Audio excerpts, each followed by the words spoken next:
Olá, galerinha.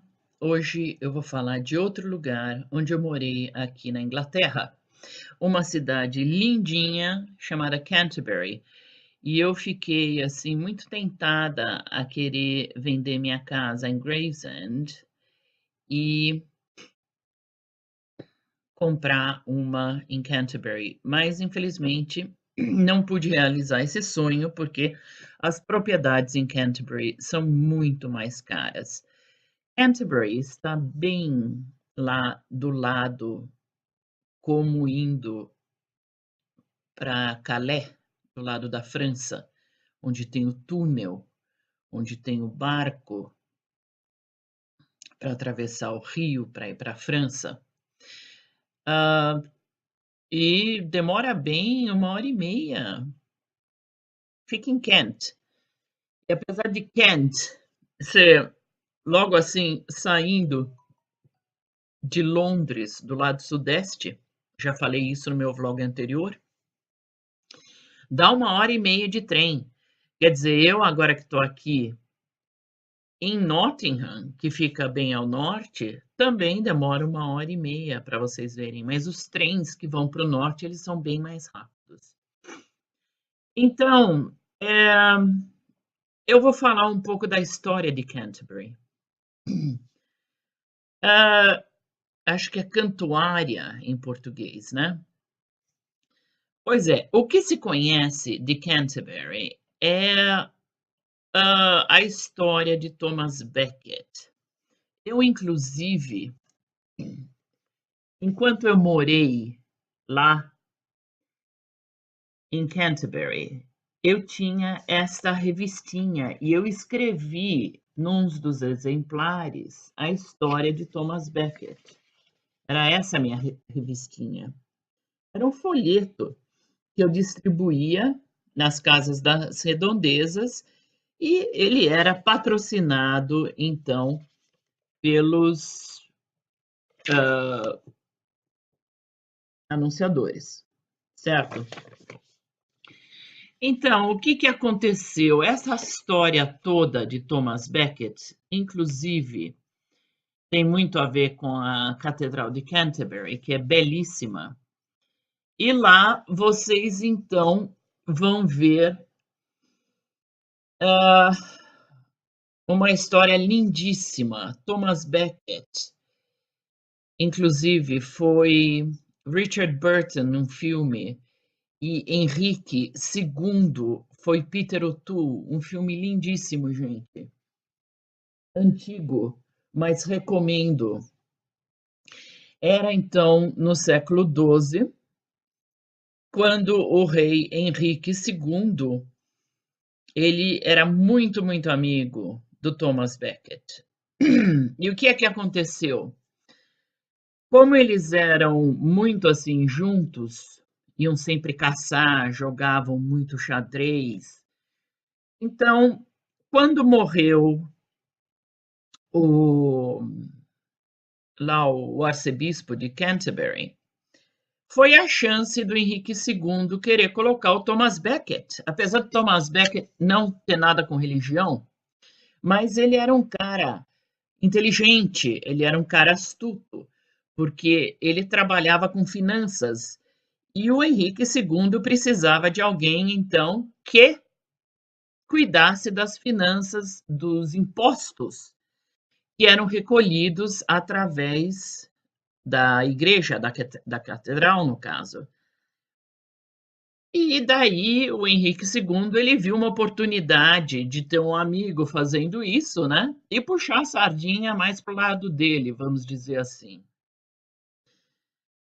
Bom, então, Thomas Becket, que era um cara assim, além de ser bom de finanças, ter trabalhado muito nisso, ser experiente, ele também era advogado.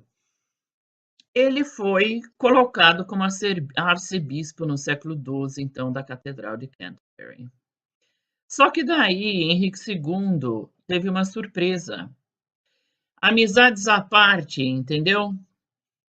Thomas Becket disse que a igreja, a religião estava acima do rei. enquanto que Henrique II ficou pé da vida, falando que não, que estava abaixo do rei, certo? Porque ele estava querendo mais din-din.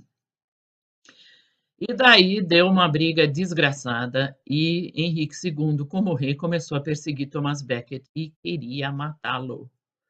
Foi quando Thomas Becket teve que se refugiar na França. Eu disse que Canterbury é bem ali na fronteira com a França. E ele ficou protegido durante 6 anos pelo rei da França, que tomou as dores dele. Apesar de não ser nada recomendável dele voltar para Canterbury, depois de 6 anos ele voltou, certo? O povo estava do lado dele. Ele tinha se mostrado um homem muito justo, muito bom. E daí, quando ele voltou e Henrique II ficou sabendo, mandou então 4 soldados acabar com ele. E Thomas Becket, que já se encontrava na Catedral de Canterbury, ficou lá e parece que não demonstrou muito medo. Deixe que venham. Os 4 foram lá, deram um jeito de entrar na catedral e mataram ele, decapitaram, tiraram o cérebro dele, diz que foi uma carnificina horrível. Ele está enterrado na Catedral de Canterbury, que é lindíssima por dentro. Eu visitei, inclusive levava, quando eu dava aula de inglês para alunos estrangeiros, eu levava os grupos até lá. Lindíssima. E o povo se condoeu muito com a morte dele e se voltou contra Henrique II. Henrique II parece que, com a pressão do povo, se arrependeu e mandou canonizar Thomas Becket, que ele era visto como um santo pelo povo. Além de canonizá-lo, ele pediu para darem, acho que umas 100 chibatadas nele em praça pública. Isso o próprio rei. Eu acho que ele estava meio com medo, sabe, de uma revolução do povo. Já naquele tempo, você vê, né, como o povo tinha força. E acabando essa história, então, pulando para o século XIV, um escritor chamado George Chaucer, também de Canterbury, ele escreveu uma coisa, acho que vocês já ouviram falar, Canterbury Tales, os contos de Canterbury, que são 24 contos. E sobre o que são esses contos, em resumo? Sobre a peregrinação vinda de Londres para a Catedral de Canterbury para venerar Thomas Becket e pedir milagres, certo? É sobre isso que os contos de Canterbury são a respeito, né? Geoffrey Chaucer, e isso foi no século XIV. Então vocês vejam só como a coisa cresceu. Ainda 2 séculos depois, Thomas Becket ainda venerado. Bom, eu só posso dizer a vocês que eu morei lá de 2005 a 2007, 2 anos e meio. Uma cidade lindíssima, como vocês veem, muito, muito histórica. Tem muita coisa aí para falar, porém não vou fazê-lo. Mas procurem esse filme do Peter O'Toole e Richard Burton, se vocês tiverem interesse. Thomas Becket. Fantástico filme, tá bom? Então é tudo por hoje e obrigado pela atenção. Tchau, tchau.